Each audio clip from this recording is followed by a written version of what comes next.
Bueno, mi grupo está conformado por Santiago Arana, Nasli, Hit y Lona Valencia. Bueno, hoy hablaremos sobre la neurona motora y el control motor.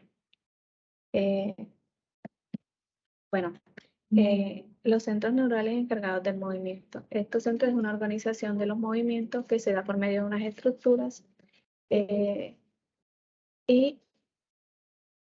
eh, que se da por medio de unas estructuras a nivel medio y superior del encéfalo. Este se da por medio de estas estructuras que son la corteza cerebral, el cerebelo y los ganglios basales. Bueno, en la corteza cerebral encontramos que interviene en el control de los actos y se organiza por medio del plan para culminar en el acto motor. En la corteza motora está situada en el lóbulo frontal y esta distingue dos áreas fundamentales, que son la corteza motora primaria y la corteza motora secundaria. Bueno, en la corteza primaria encontramos que esta es la que provoca el movimiento simples y representa diferentes partes del cuerpo. Este también interviene en el movimiento o precisión de la mano, de los órganos o de la cara. Está la corteza motora secundaria, que está formada por la corteza premotora y tiene dos áreas. Está la área promotora lateral y la área promotora ventral. Bueno, en la premotora, encontramos que en la corteza premotora tiene representación somatópica y se activa a través de unos movimientos y unos estímulos estímulos auditivos, estímulos visuales o táctiles, pero también se asocia con unos fenómenos sensitivos. En la corteza motora suplementaria es el área de asociación motora y planifica la coordinación postural. Y ahora viene mi compañera a explicarle el otro tema. Muchas gracias.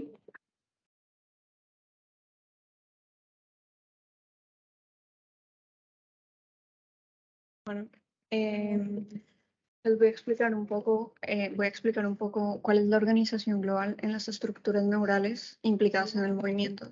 Entonces, cabe aclarar que los sistemas son descendentes cuando hablamos de control motor.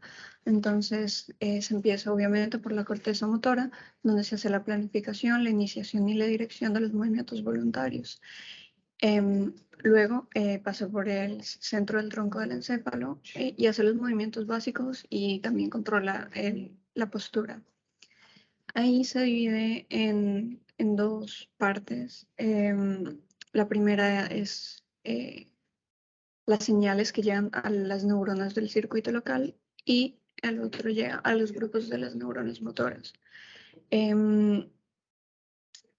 Bueno, las aferencias sensitivas es cuando se da las aferencias sensitivas, es cuando llegan las neuronas al circuito local. Y en los grupos de las neuronas motoras, pues ya es lo que viene a la corteza motora y se da a los músculos esqueléticos la orden que se le da.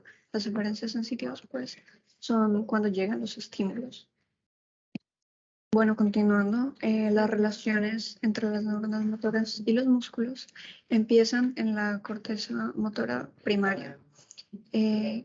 Cabe destacar que pues hay unas neuronas motoras superiores y unas neuronas motoras inferiores.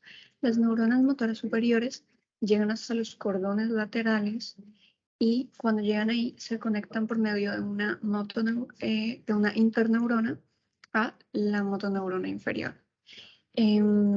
Bueno, a la vía de la neurona motora superior también se le llama el haz corticoespinal. Y bueno, la motoneurona inferior va desde el asta anterior de la médula espinal hasta pues ya al músculo. Como se puede ver, toda esta vía es la vía piramidal, también porque sigue un orden jerárquico. también este orden jerárquico, se podría decir, este orden piramidal, se puede decir que se da desde el cerebro en el homúnculo cerebral, que es donde pues, empiezan estas neuronas motoras. Porque las células son en forma de triángulo, entonces también se les son llamadas como células piramidales. Y pues, ya. También cabe destacar que cuando nacen estas neuronas las motoneuronas desde la parte cerebral, del homúnculo cerebral, cuando llegan a la parte del bulbo raquídeo, ellas, si vienen del lado izquierdo, pasan al lado derecho. El 75% de este grupo de cordones, de este grupo de neuronas, pasan al lado derecho. Entonces el lado izquierdo, desde donde nacen estas células, controlan es la parte derecha del cuerpo. Por eso se le denomina que es controlado contralateralmente. Entonces ahora mi compañero les va a hablar sobre la unidad motora.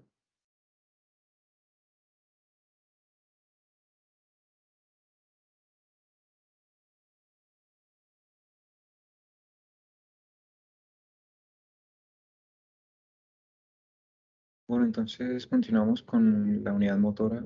En este caso estamos hablando de la unidad funcional y motriz que controla todo el sistema nervioso. Estamos hablando de las neuronas motoras. Las neuronas motoras están conformadas por axones y por dendritas, las cuales son encargadas en conjunto con el núcleo de la neurona de recibir y transmitir señalizaciones eléctricas y también son encargados de la comunicación intracelular. Las neuronas motoras están conectadas a diferentes fibras musculares de diferentes músculos de todo el cuerpo, las cuales emiten estas señales eléctricas a través del uso neuromuscular hasta que se produce la acción motriz. Podemos encontrar diferentes tipos de unidades motoras como lo son rápidas, lentas y rápidas fatigables. Las lentas son las que inervan fibras tipo 1 y se caracterizan por tener más inervación dentro del músculo. Las fibras tipo 2A son inervadas por unidades motoras rápidas y no fatigables. También se caracteriza porque su inervación es mucho más pequeña, debido a que son acciones motrices mucho más lentas. Entonces, de esta forma se caracterizan las unidades motoras. Ahora ahora les dejo con mi compañera que les va a hablar sobre otro tema.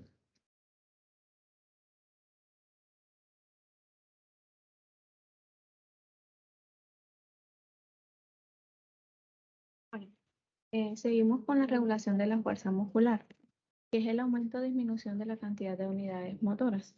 Esta se da con una modificación de la cantidad de fuerza producida por un músculo y se da el aumento cuando hay un reclutamiento de unidades motoras por un orden fijo por tamaño, al estimular nervios sensitivos o vías motoras.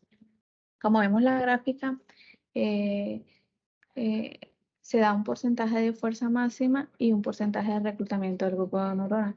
Esto es debido a que cuando hay como poco estímulo o como cuando se hace eh,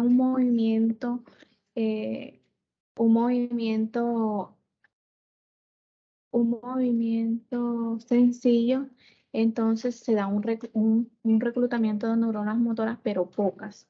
Entonces, eso es lo que nos explica la gráfica. Por ejemplo, donde dice la marcha, vemos que la marcha es un movimiento mayor a una posición de pie y vemos que el reclutamiento es mayor y la fuerza va aumentando.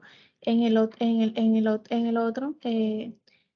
vemos que se da un salto y la mayor fuerza es máxima, pero el reclutamiento es demasiado, entonces es más fuerte.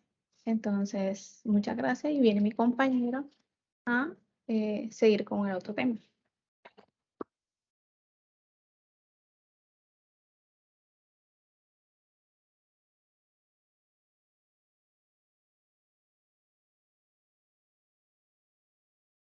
Y continuamos con los circuitos de la médula espinal que subyacen de los reflejos del estiramiento muscular. En este caso, tenemos un ejemplo aquí. Podemos ver específicamente, estamos hablando del reflejo miotático, en el cual recibe un estímulo y para esto el cuerpo genera un reflejo a este estímulo, como una reacción a ese estímulo. Entonces, estamos hablando que son reflejos profundos de estiramiento del músculo tras la percusión de un tendón correspondiente. Lo que pasa aquí es que el órgano receptor se encuentra en un tendón concreto y el cuerpo neuronal aferente recibe este estímulo y a través de señalizaciones eléctricas y de comunicaciones intracelulares manda estas señales al centro de control, cual ya sabemos que es el sistema nervioso central.